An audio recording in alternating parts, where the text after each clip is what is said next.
What if our understanding of U.S. economic events was, well, flipped on its head?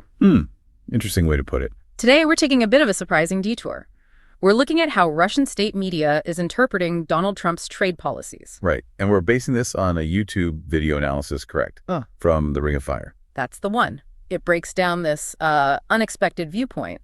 So, our mission today, let's try to understand what this foreign perspective might reveal. It's definitely a fascinating angle to explore. This Ring of Fire commentary, it highlights how Russian media seems almost, well, positive about Trump's impact. Positive, but not because they like his policies. Exactly. The analysis suggests it's because they believe he's actually damaging the U.S. economy. Damaging it, and also hurting global trust in the U.S. That's the core claim highlighted, yeah, eroding trust. Okay. The video analysis zooms in on a specific segment, right? Features a Russian political scientist. Yes, Dmitry Kulikov. He was on a program hosted by Vladimir Solovyov. And Kulikov, according to this breakdown, was actually praising Trump for wanting to, what was the phrase? To break everything. That was the quote used. Kulikov apparently suggested this signals, the end of the current global system. The end of the system. He put a date on that system, didn't he? Like 50 years old? Roughly, yes.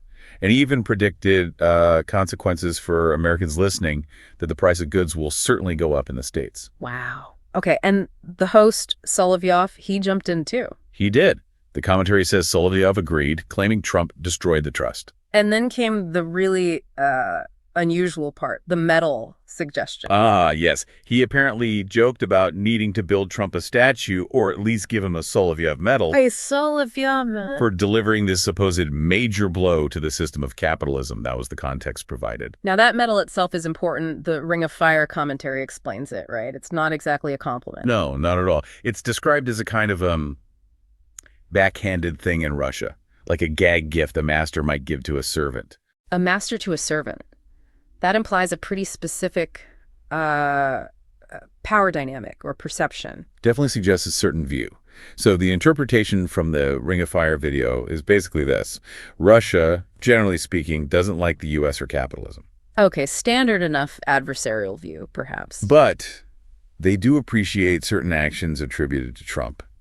The analysis mentions things like the trade war itself. Right, the trade war. How so? Well, alongside no tariffs specifically on Russia, some sanctions relief, and also his relationship with Putin, particularly concerning Ukraine, these points were highlighted. Ah, okay.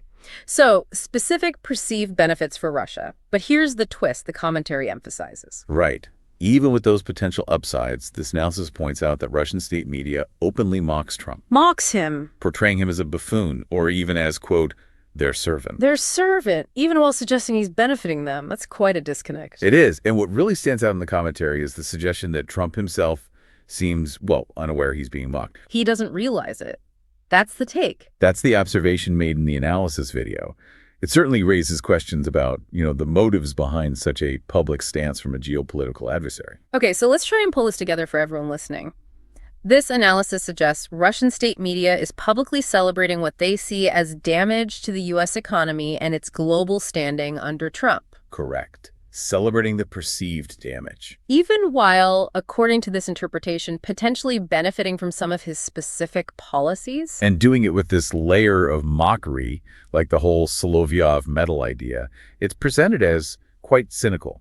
Right. So it leaves us with a pretty important thought, doesn't it? I think so.